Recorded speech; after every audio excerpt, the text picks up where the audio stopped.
주 52시간제 도입에 따른 임금 보전 문제를 놓고 전국 버스노조가 파업을 예고한 가운데 오늘 버스업계 노사가 막판 협상에 나섭니다. 대구에 이어 인천시 버스노사도 오늘 협상을 타결지었습니다. 취재기자 연결합니다. 황선욱 기자. 네, 행정부입니다. 네, 인천은 조금 전에 협상이 타결됐다고 하죠.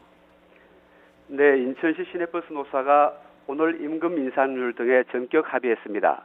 인천 시내버스 노사는 올해 임금을 8.1%, 내년에 7.7%, 2021년 4.27% 이렇게 3년에 걸쳐서 현재 수준보다 20% 이상 올리기로 합의했습니다. 또 조합원 정년은 현재 61세에서 63세로 2년 연장하기로 했습니다. 인천 시내버스 기사의 임금은 현재 월 평균 338만 원으로 특별시와 광역시 중 최저 수준이었는데 이번 합의로 3년 뒤에는 중간 정도 수준을 유지할 것으로 보입니다. 네, 그리고 오늘 서울, 부산 등 각 지역별로 쟁의 조정 회의가 열린다고요.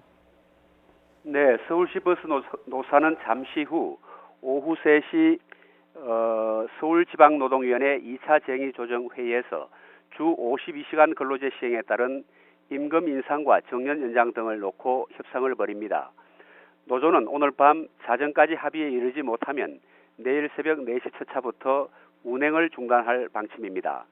이번 파업에 참여하는 버스는 마을버스를 제외한 서울시내버스 전체 65개사 가운데 61개사 7,400대입니다. 경기도 버스노사는 오늘 밤 10시쯤 파업 전 마지막 조정회의를 열 예정입니다. 파업을 예고한 버스는 589대로 양주와 용인, 과천, 안양 등 14개 시군을 운행하는 광역버스들입니다. 부산버스노조도 오늘 조정회의가 결렬되면 쟁의행위 연장 없이 내일 새벽부터 파업에 들어갈 것이라고 밝혔습니다. 부산시가 전세버스를 운행하는 등 비상수송 대책을 시행할 예정이지만 평상시 운송 능력의 63% 수준으로 떨어져서 시민들의 불편이 예상됩니다. 다행히 대구 지역 22개 업체는 어제 전국에서 처음으로 임금 인상과 정년 연장에 합의했습니다. 자동차 노련은 각 지역마다 노사 교섭 내용에 차이가 있어 자동차 노련에 별도 지침 없이 각 지역 버스 노조가 조정 상황에 따라 파업 돌입 여부를 결정한다고 밝혔습니다. 네, 앞서 고용노동부 장관이 전국 지방 고용노동청장과 회의를 열었습니다. 어떤 대책이 논의됐습니까? 네, 이재갑 고용노동부 장관은 낮 12시부터 열린 지방노동청장 회의에서 노선버스 업종의 주 52시간제 안착은 더 이상 미룰 수 없는 과제라고 강조했습니다.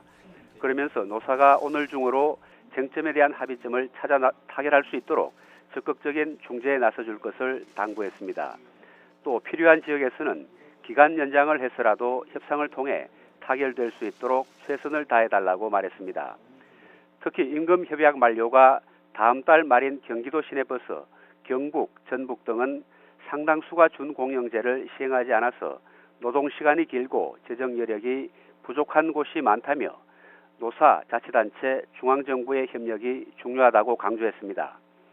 이와 함께 500인 이상 노선버스의 기존 근로자 임금 감소 지원 기간이 1년에서 2년으로 확대돼 지원 금액이 기존 1인당 최대 480만 원에서 960만 원으로 늘어나게 된 점을 잘 설명해 달라고 밝혔습니다. 지금까지 행정부에서 전해드렸습니다.